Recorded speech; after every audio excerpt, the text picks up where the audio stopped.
ये जो 2500 आदमी आया ना कल, ये नेता है आलोक बाबू क्या?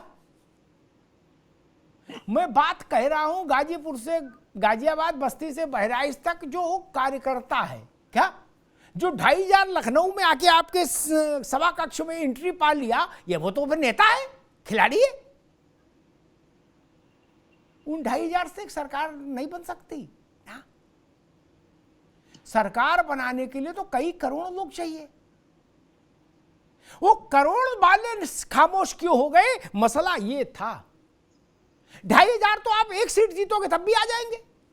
समाजवादी पार्टी की जब 5 सीटें थी कुल, फिर 3 रह गई, तब भी ये अपनी जो सम्मेलन करते थे तो उसमें 1500 एसयूवी सफेद रंग की तो आती थी क्या? ऐसा थोड़ी ना कि अखिलेश जी अकेले बैठे हैं। संजय राणा गलत तो नहीं कह रहा? बिल्कुल सही कह रहे हैं अमिताभ जी।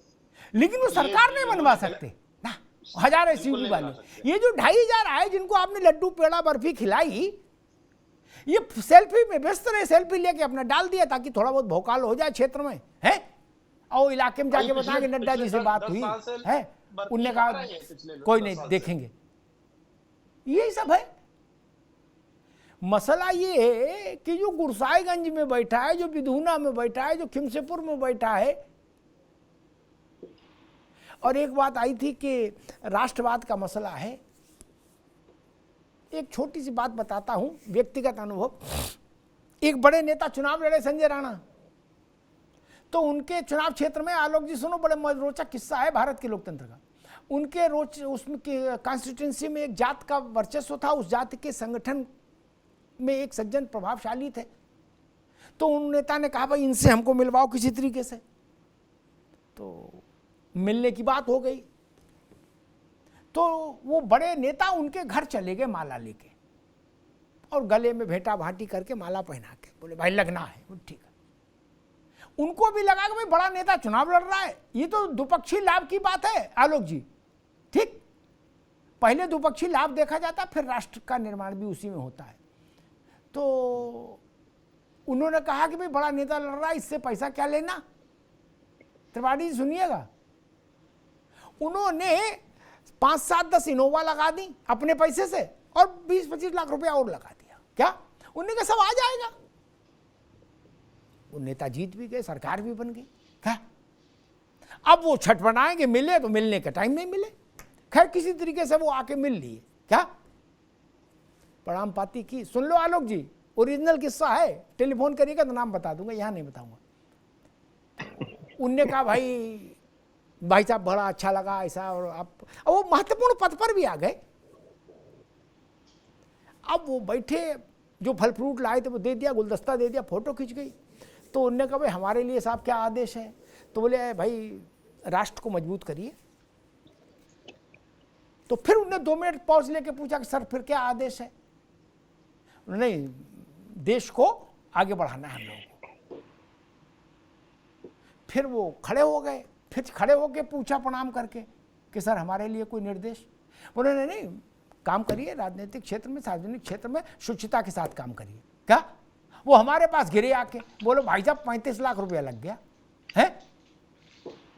अब मैं ये नहीं समझ पा रहा हूं कि यहीं से देश मजबूत करना शुरू कर दूं या एयरपोर्ट से उतरने के बाद देश मजबूत करना है, कैसे करना है, ये नहीं समझ पा रहे हैं आलोक जी। सच्चाई ये है मित्र, और सब पर लागू है ये।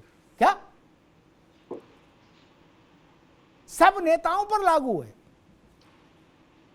और मैं समझ नहीं पाया, जो बात मैंने संजय राणा से पूछी थी, वही संगठन मूल है, ये बात सबको पता है। क्या अमिताभ भाई बस 1 सेकंड, फिर इसको 1 सेकंड। हाँ भैया, भारतीय जनता पार्टी थोड़ी अलग कलेवर वाली पार्टी है। हमको कलेवर मालूम है। मुझे नहीं, आप एक अच्छी बात है, कहानियों से पूरी पार्टी को आप उस रंग में नहीं समेट सकते। ठीक है, ये पार्टी का हाल है, मान्यवर मान लीजिए, एक्सेप्ट कर लीजिए। ठीक है, ये आपकी ही पार्टी की कहानी है। ठीक है, ठीक है, कहा उसके विश्लेषण में नहीं जाओ भाई, वो ठीक नहीं। मैं अभी नाम ले की चर्चा में कभी विश्वास नहीं रखता आलोक जी, वरना ये प्रवासी पक्षी जो कभी किसी पार्टी में टिक कर नहीं रहे हैं, उनके लिए दरवाजे कौन खोलता है? कौन खोलता है उनके लिए दरवाजे? मैं 100 नाम लेके बता दूंगा, और वही बाद में बवाल करते हैं, वही वीडियो जारी करते हैं। ये बदलापुर का वीडियो क्या था? अगर आप भिन्न पार्टी हैं तो बदलापुर वाला वीडियो क्या था? आलोक जी, वो कौन है बदलापुर वाले विधायक? हमको बताने की जरूरत है तो मैं बताऊं कहां से आए थे और कौन लाया था? हमको मालूम है जन्नत की हकीकत क्या है मित्र। उत्तर प्रदेश में आप वैसा हो सकता है कि घटना घट जाए और मेरे संज्ञान में न रहे ना। आप कह देते हो, हम आपकी बात काटते नहीं। आप कहते हो हमारी पार्टी अलग है, अच्छी बात। जोशी जी कहते हैं हमारी पार्टी सबसे अलग है, मैं उनकी मान लेता हूं। त्रिपाठी जी बोलेंगे, हम उनकी भी मान लेंगे। आप लोग पार्टी के प्रवक्ता हो, लेकिन मैं वही कहूंगा जो मैंने देखा, पढ़ा नहीं, देखा। जो आदमी मेरे पास गिरा आके मेरे दफ्तर, और उसने पूरा किस्सा बताया दुखी मन से, बोला भाई जब मेरे 35 लाख लग गए, मैं तो इसी उम्मीद में था कि कुछ हो जाएगा हमारा भी। तो खैर, कार्यकर्ता नहीं लगा, एक इंप्रेशन है, और उसके पीछे कहा जा रहा है कार्यकर्ता को सुप्रीम सम्मान दिया जाएगा। मैं मैकेनिज्म नहीं समझ पा रहा, सुप्रीम सम्मान कैसे दिया जाएगा, क्या होगा? जिलाधिकारियों को कहा जाएगा, एसएसपी को कहा जाएगा, कैसे होगा सुप्रीम सम्मान? भाई सुप्रीम सम्मान के लिए तो शासन से सम्मान होता है, संगठन में तो सबका सम्मान अपने आप ही है। कैसे होगा? एक और दूसरी चीज मुझे जो समझ में आती वो ये आती है कि जब आप अपने दायित्व को नहीं निभाते, और केवल ये चीज मैंने कांग्रेस में भी देखी, इसलिए दोहरा रहा हूं। कांग्रेस का हर नेता दिन में 3 टाइम खाना खा के सोने लगा, बोला इंदिरा जी हैं, अब हमें काम करने की क्या जरूरत? क्या? तो कांग्रेस रसाताल में चली गई थी। त्रिपाठी जी याद होगा आपको, ठीक?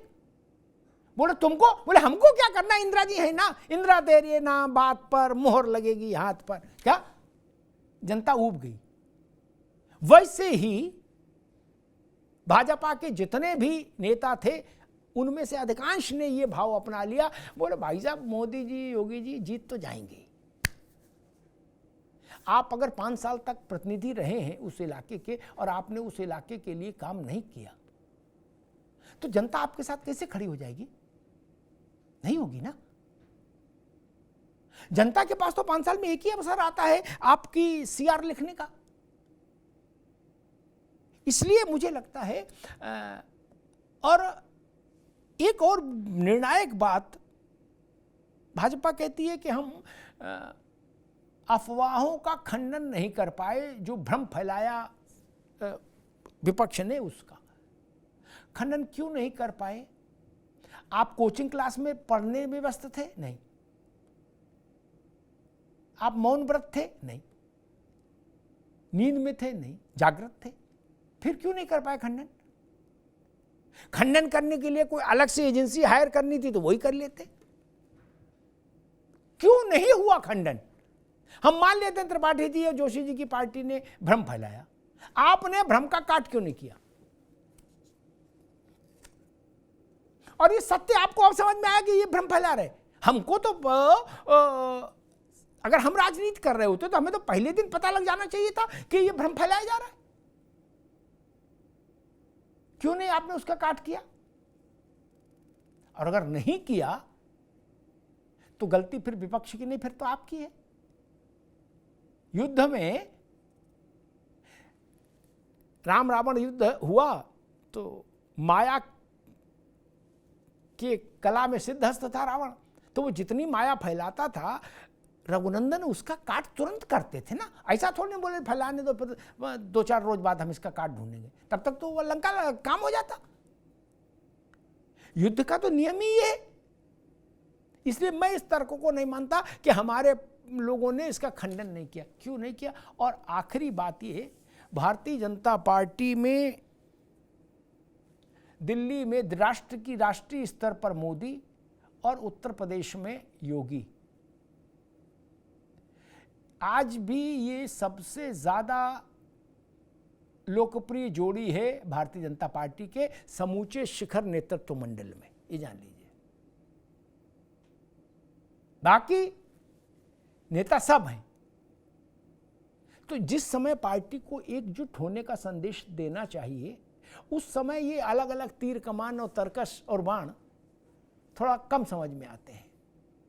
संगठन और सरकार मसला ऊंचे नीचे का नहीं है, जो मैं समझता हूं मसला समन्वय का है। संजय राणा, ठीक बात है ना, ऊंचे नीचे के चक्कर में उलझना नुकसानदेह है, क्योंकि ऊंचे नीचे की वाली थ्योरी आप दिल्ली नहीं ला सकते ना। कांग्रेस के समय में भी नहीं आई, पंडित जी के समय में, नेहरू जी के समय, इंदिरा जी के समय में नहीं आई, इवन वाजपेयी जी के समय में भी नहीं चली थ्योरी। एक बड़ा नेता होता है शिखर पर तो होता है, आप कैसे डिनाई कर दोगे उसको। इंदिरा गांधी के समय में और लोग प्रदेश के कांग्रेस के अध्यक्ष थे, लेकिन कोई इंदिरा गांधी नहीं था त्रिपाठी जी ना। पंडित जी के समय में तमाम लोग कांग्रेस के अध्यक्ष रहे, वाजपेयी जी के समय में तमाम लोग कांग्रेस के भाजपा के अध्यक्ष रहे, जिना कृष्णमूर्ति भी रहे, वेंकैया नायडू भी रहे। तो क्या अटल बिहारी वाजपेयी से बड़े हो जाएंगे? ये बड़ा प्रश्न है मित्र। और वैसे ही आज मोदी जी हैं। क्या भाजपा के कोई अध्यक्ष नरेंद्र मोदी की लोकप्रियता के से आगे चला जाएगा? नहीं ना। और राजनीति में तो एक ही नपना है, लोकप्रिय कौन कितना। इसके अलावा सारी बातें किस्सा कहानी है। आलोक वर्मा जी, किसके चेहरे पर लोग चुनाव जीत रहे हैं और कौन अपना चुनाव भी नहीं जीत पा रहा, बस इन्हीं के बीच में सियासत घूमती है, ये समझ लीजिए। धन्यवाद।